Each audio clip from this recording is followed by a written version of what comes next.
Alright, it's GusCunnilin back with another gameplay commentary. You're watching a Halo 4 gameplay. Pretty long video, 12 minutes, but I needed that amount of time to make sure I covered every topic in this next commentary. So, kick back, get some popcorn, make yourself a sandwich, whatever, relax, and enjoy the commentary. So, what I want to do today is I want to wrap up my series of why I think Halo 4 is a better game than Black Ops 2. And what I'm going to kind of do is, if you guys haven't seen my other videos in this series, go back, watch them. I know there's a lot of them. There's about 5 or 6 videos that you need to check out. I'll be giving you a lot more details in those if you really want to know what the hell I'm talking about. But in this commentary, what I'm going to do is I'm going to summarize those videos and give you my conclusions of why I think Halo 4 is the better game. Now, starting off with episode 1, I discussed the lag in the game. Now, lag has been a major issue in Call of Duty for years. What, 5-6 years now? It's to the point where the shit is just annoying. And it's really tough for people that are extremely competitive. I'm a competitive guy. You know, if I'm gonna lose, first of all, I don't like losing, but if I'm gonna lose, I want to lose straight up. You know, someone fucking outgunned me, got a better shot on me, you know, just played better than I did. And the fucking worst thing that can happen is when you know that you're getting killed over some bullshit lag. You know, where they can see you a second before you see them, where your bullets, where it's taking fucking 20 shots to get a kill, but it's taken them 2 or 3 as it should. And Black Ops 2, it didn't change that. It was a huge issue. It still is a huge issue in that game, and it's basically making the game unplayable even till this day. You know, so the lag, it's really hurting the Call of Duty series. It's frustrating, not just me, it's frustrating a lot of people to the point where they're just putting the game down and saying, you know what? Fuck this. There's just too many other games out there to play that have to deal with this bullshit. I mean, how could you compete with somebody who's given an advantage? An extreme advantage. And you're talking about Call of Duty where it takes, what, a second? Less than a second to kill somebody? So you compound that with the fact that you're having to deal with lag, and you've got no chance. You're going up against people playing that are fucking getting 30, 40, 50 kills on the regular, and they're going up against average dudes like me, and I'm having to deal with fucking lag? No chance. I have no chance whatsoever if I'm going up against that kind of competition and you throw lag in the picture. So, now when you talk about Halo 4, yeah, you know what? Every online game is going to have lag, but Halo 4 doesn't have lag to the point where it's really that much of a difference maker. At least I haven't seen it. Now, I'm not going to lie and say that every game is lag free. I'm not going to do that. You know, on this channel, I'm going to try to be as much straight up and honest as possible. And I'm not going to say that Halo 4 is lag free. Every game has lag, but to me, it's not a decisive thing. Yeah, sometimes you're going to get screwed. I'm not going to lie, but for the most part, I haven't really had any of those games where I'm just like, something's up here. Most of the games where I'm getting killed, I'm like, fuck, those guys were just that much better. So you can have more straight up competitive games in Halo 4 and feel that, you know what, I didn't get ripped off than Call of Duty.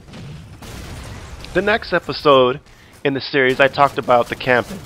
Now, the camping is just overwhelming in Black Ops 2 and fucking Call of Duty in general.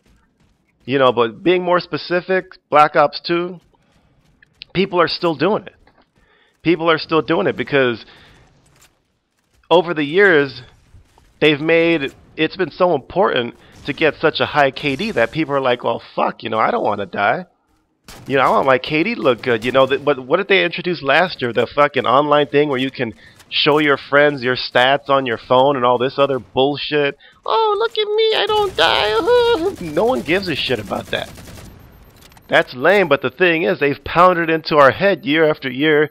Here's your KD, and you know, you've got all these other game types I've kill confirmed where they put your KD instead of the amount of fucking captures that you're getting or denies, that now everyone thinks that KD is so important. And sticking with Black Ops 2, they've continued with the kill streaks. You know, where you need to get a large amount of kills in a row, points, in order to get your kill streaks, which is making people camp even more. So when it comes to Black Ops 2, you try to find a game where someone's not fucking lying on the ground within the first 5-10 seconds of the game. It's hard to do. There's always going to be some guy not moving, hiding in the shadows. It's ridiculous. And it's in every fucking Call of Duty game that I've played. In Halo, you don't see that. Halo 4, you don't see that. You know, you might have a guy fucking crouch walking, and yeah, that shit's annoying. But the thing is, that guy's not going to be rewarded for his shit. He might end the game with, what, 5, 6, 7, 8 kills? It's not going to be a dominating performance. You get one of these campers in Black Ops 2, they get a kill streak, that shit is over. But in Halo, unless you're a complete dumbass who keep running into the same dude who's hiding in a building, then you're going to be alright. Now moving on, episode 3 I talked about kill streaks or point streaks, whatever you want to call them. And that kind of is an extension of the camping, is that the reason why people are fucking camping so much is because it's rewarding. You know, in Black Ops 2, you get a fucking camper in the corner, he fucking gets a few amount of kills, and before you know it, he's got a kill streak in the air that's going to get half his kills. Half his team's kills. It can just be dominating. You can turn a situation where you got this cheap-ass player, this lame-ass player, and he's fucking getting a 15 kill streak. Next thing you know, he's got a fucking kill streak in the air that's just totally dominating the game. It's a game changer. And that's the thing, once you introduce all these fucking game changers in the game, it's going to keep people from moving, because they know all I have to do is get this amount of points, get whatever kill streak in the in the air, and it's over. The game's over. And that's the thing, is that you see it a lot in Call of Duty. Now, there's no kill streak in Halo 4.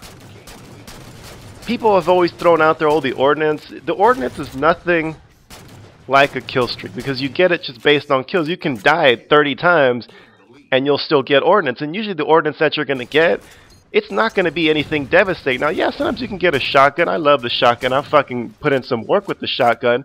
But you're also getting shit like the needler. Fuck, I'll even get grenades. They change it up.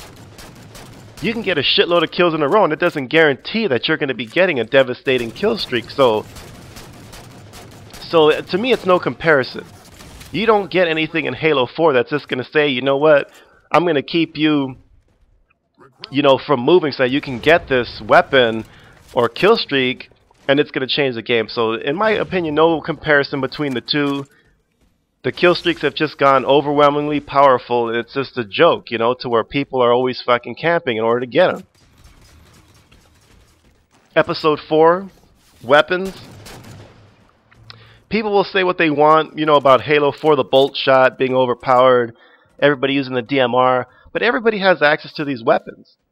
And if one of those weapons was overpowered, I'd be the first to let you know. But even with the issues with the bolt shot, the one-shot kill weapon, whatever, everyone has access to it, number one. And number two, not everybody's using it. Now, I've been dominated by that shit. There's been some good players that I've gone up against on Halo, and I'm getting my ass kicked, but it's not every fucking game. But you try to play Call of Duty without fucking seeing someone quick scoping with whatever that fucking sniper rifle's called, or that fucking Remington shotgun getting fucking shot from 50 yards away. You try to find the game without that shit, it's almost impossible. It seems like every game I get into, someone's using one of these overpowered bullshit weapons in Black Ops that just makes the game frustrating, because no one's doing what they used to do. Back in the old days when I first started playing Call of Duty, we fucking used every weapon until we found out on our own, okay, this weapon's comfortable, I like the recoil, whatever, I can get a decent amount of kills. Now nobody does that. People just pop in YouTube and, oh shit, well I can use this cheap ass weapon and quick scope, and that's the end of it. So the fact that Black Ops 2 continued along the same lines and gave you this overpowered bullshit is why weapons are also hurting Black Ops and make Halo 4 the better game. Moving on to number 5, which I think is an important thing in this series, is that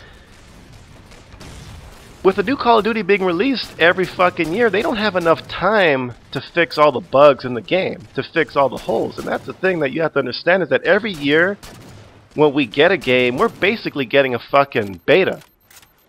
We're paying $60 for a beta, and my proof is that, think about it.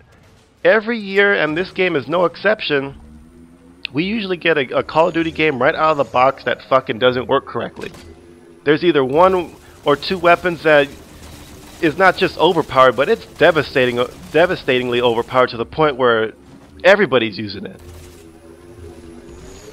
You know, they've made some fixes to the shotgun and stuff like that. It's still overpowered, but it was even worse when it first came out. The lag was ridiculous, and the thing is, yeah, eventually they'll work these problems out, but they're usually not fixed until the summertime, till June, July, whatever. Then the game starts playing decently, not even great, but decently. So every year we're buying this shit and basically paying for an unfinished product. With Halo, I didn't feel it. Now, I've had some comments on some of my videos that the Halo 4 has been buggy, but I haven't really seen any issues. And I'll honestly say that. I've been playing it since pretty much the opening week and have fun with it with a minimal amount of bullshit. But with Black Ops, I didn't start till late, but I've been watching videos on YouTube on that shit. And from day one, I didn't even want to play it, even though I had it since the day of release, because of the bullshit I was seeing. So anyway, wrapping up the series, Halo 4 is the better game. Now, I know a lot of you guys are going to talk about all the sales numbers and the people online. At the end of the day, that doesn't mean shit. Right now, what you're looking at when you're looking at the sales numbers and all online figures, all it is a popularity contest. Right now, Call of Duty, they can package up the biggest piece of shit ever, and people will still buy the game because it's Call of Duty. And in my opinion, I'm not for or against one game. At the end of the day, the more games that we have to play, the better. So, anyway, I'm hoping that to wrap this series up, that the people who make the next Call of Duty step up and actually give us a game that's high quality, that we can play. Because the more games we have, the more variety, the better. So anyway, that's it of the series. Halo 4 is the better game.